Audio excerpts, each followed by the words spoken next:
Bucknutters. Welcome to the Bucknuts Morning 5 here on Monday, April 16th, 2018. I am Dave Biddle. I'm very happy to be joined by 24/7 Sports' recruiting analyst for Ohio and beyond, Bill Greene. Thank you very much for the time, my friend. How are you doing this morning? Doing great, David. Good to be with you, man. Still winter here in Ohio, but hopefully that'll change by Thursday. We'll see. We're going to talk about the quarterback battle, the spring game, and, of course, some recruiting on today's show. Bank, let's cut to the chase and start with the quarterbacks. Leaving spring, put you right on the spot to start out, man. Leaving spring, who is your favorite to be the Buckeye starting quarterback? Well, in my mind, it has to be Dwayne Haskins. And I think, everything has been kind of fluff since the day he walked off the field at Michigan. They were in trouble that day. They were losing. The starting quarterback was hurt. Urban's legacy on the line. He never wants to, believe me, he wants that streak over Michigan to last till he dies.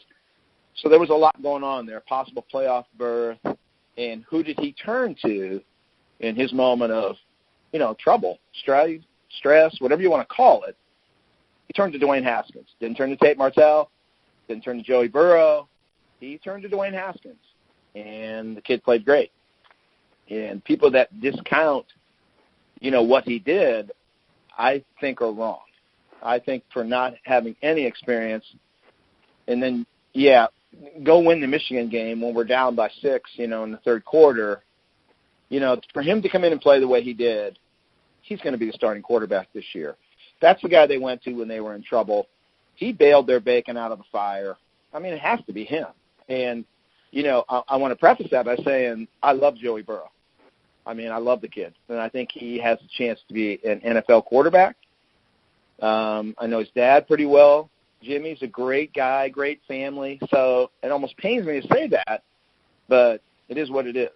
And this is what happens when you recruit at the level they're recruiting at. This is inevitable that something like this is going to happen. So, we'll see what happens, but in my mind, it has to be Dwayne Haskins. But, Urban's going to do what he wants to do, and I want to clue you in here. He's not going to call me and ask me what I think he should do. Yeah, me neither. I'm glad because I don't know what I would tell him. I thought it was definitely Haskins going into spring. I was like, and I love Joe Burrow too. I was thinking it's definitely Haskins with Burrow. He's going to be great. If he ends up winning the job at Ohio State, he's going to be great if he transfers. But now I think it's closer than I expected. But if I had to, as I said in my postgame column, you put a gun to my head. First of all, I'd be mad you had a gun to my head, but I would tell you it was Haskins if you put a gun to my head. But I love Joe Burrow, love him, and it's almost too close to call. What do you say to the people out there? Because I'm sure you read some of the comments on the Front Row Message board, Bill, after the game, where you have a lot of our fans that are like, come on, these guys were on the same stage and Joe Burrow outplayed him. But, okay, true, you can say Joe Burrow outplayed him in the spring game. I agree with that. I don't think it was that drastic as some people are making it. But still, it was one practice out of 15. It was a glorified scrimmage.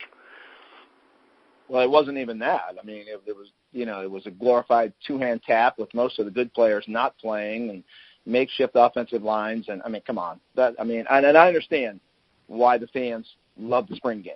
Okay, I get it. You haven't seen them play football since they walked off the field beating USC, and you're not going to see them play football again, for a long time. So I get why people love it. But for the coaches of their 15 moments out there in the field, that one probably doesn't rank all that high as people think. It's so makeshift, and it's not the same as when you have ones-on-ones, best on best on a Wednesday afternoon when there's no media there. That tells you more. But what tells you even more is what Dwayne Haskins did when they called upon him at the most stressful moment of the season. It's his job. Now, the close part of it, I wrote months ago that it was going to be close because you don't want that kid to leave. Brian Kelly did this a couple of years ago with Kaiser and Malik Zaire. He would not name a starter. And before the first game, he was like, they're even. They're both going to play. And he did play in both the first game. He didn't play in both after that, though. Once the season starts and you're kind of screwed for transferring, then the real depth chart comes out. But I have no doubt that they will not name a starter, and they're going to say it's close, and they're going to say that right up to the night before the first game. They want Joey Burrow to stay, and I would too. Urban said I love the kid, and I've got to look out for him, but my first responsibility is to Ohio State. And I think that's how I agree with you completely there. Yeah, I think that's exactly how he's going to handle it. There's a chance we're scheduled to meet Urban Meyer. A little programming note here, listeners. We're scheduled to meet Urban Meyer later today. We'll see if it goes down. Jerry Emig will let us know if it gets canceled. But as of now, we're scheduled to meet Urban Meyer, and I do not expect he's going to name a leader at quarterback. And, okay, so let's say he says it's equal right now, and he sits Joey Burrow down and says, hey, man, it's equal. Is that enough in your estimation for Joe Burrow to stick around at Ohio State, that, hey, this is an open competition going into fall camp? Man, that's $1 million question there. And the nice thing about this is, Joey Burrow is not, a single-parent kid with a mom working 2 jobs that really is not involved.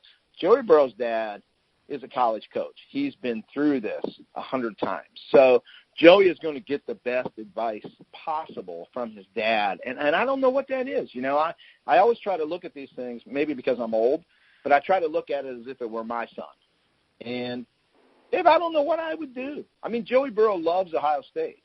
And Joey Burrow's, if he does grab that job and starts 2 years at Ohio State, that is a path to the NFL. So, it's kind of tough. But then on the other hand, if somebody out there is promising him, you come to Iowa State, you're going to be the starter for 2 years. And see, another nice thing is that Joey's dad, Jimmy Burrow, has contacts all over college football. So they're probably not going to BS him. If they tell him, your kid's going to start for us for the next 2 years, it's probably going to happen. So it's really a tough call for Joey Burrow. It's a little bit of, stress here, and I could see him making either decision and it being the right one.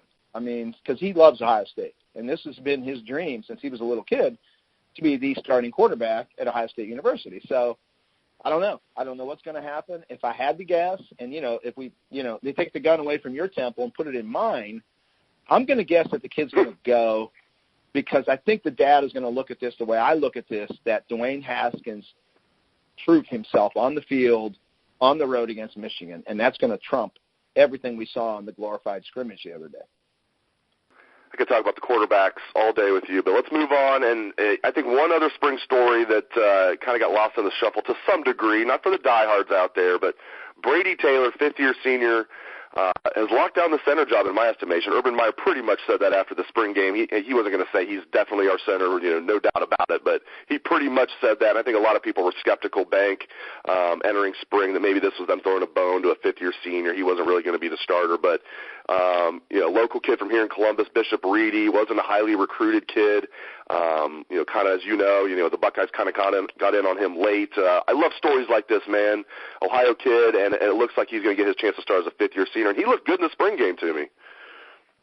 I agree, and he's another kid that I covered that kid since he was probably a sophomore in high school, never thinking he would be at Ohio State. I thought he was going to go to Virginia Tech, maybe Kentucky. He was just a great kid. Another one, wonderful family, So, but I got to say, I'm skeptical too. I just, I need to see it, and I don't need to see it blocking the MAC. I need to see him block Michigan in the fourth quarter when it's 3rd and 2.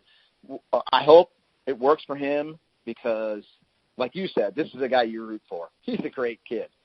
I thought they would move Knox to center and use Brady as kind of like their swing guy. So and they know a million times more than I know. But that was just my thought going into this. I'm surprised that Brady Taylor has won this job.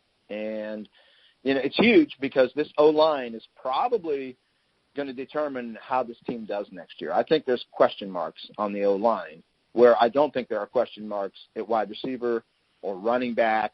To me, there's no question mark at quarterback, no matter who he chooses. But that O-line, I think, is, we'll see. We'll see. I don't think it's a given. So, and Brady winning that job, he has to play well. The center has to play well, or your O-line is not going to play well.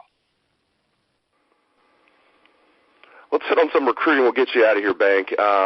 We'll stick with Ohio kids. Let's start with 2019. Noah Potter was at the spring game. I mean, obviously his brother plays basketball for the Buckeyes. Is this kid, I don't want to say he's a lock. I mean, are you pretty confident he's going to be a Buckeye, Noah Potter? I am. I think I've got 11 or 12 crystal ball predictions in for Ohio State right now. 3 of them, well, I think one of them hit the other day with Ronnie Hickman, but I do have Noah as close to lock as you can have. I mean, his brother's there, family's an Ohio State family.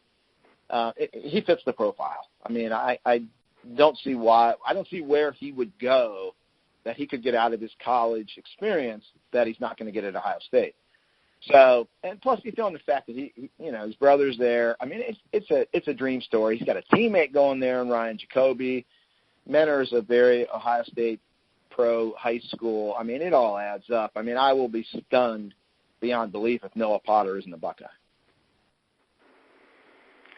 And sticking in Ohio, of course, the second best Ohioan there was for the 2019 class, Tommy Eichenberg from St. Eggs. Now his brother, of course, went to Notre Dame. What's your feeling on Tommy Eichenberg?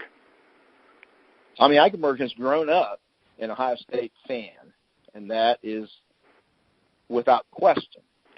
OSU posters all over the room, the whole bit. Ohio State's been his team all his life. Now, I think he can play at Ohio State. In looking at the Ohio rankings, we're supposed to redo them here after the Nike event in May, and I think he's too low. And I was the one that did the original rankings, so I guess I should yell at myself. I think I missed that one. He can play at Ohio State. I think if they would offer him, I think they can get him.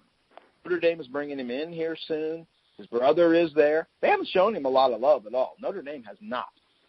So, and even now, it kind of seems like they're just bringing him in just because have to. I don't know if he's a priority for them. So I think Ohio State can get him. I think he can play at Ohio State. I think he's a heck of a player. So we'll see what happens there. But I would, if he gets offers from Ohio State and Notre Dame, I think Ohio State would win out.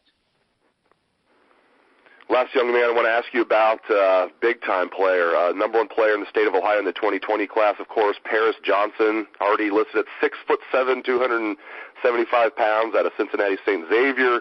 What are your feelings? Do you think the Buckeyes are in a good spot with Paris Johnson very early in the process here?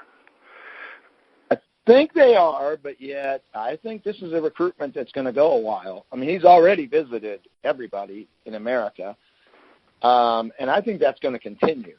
Do I think Ohio State can get him? Yes, I do. Is he a Ryan Jacoby, Noah Potter situation? No. They're going to have to work to get him. And this is not going to be a layup or a gift. Paris has not played a lot of football to date. Everybody's recruiting him on his potential, which is unbelievable. You just look at the kid and you can see, the agility, the balance, the athletic ability, the length. You can go on and on.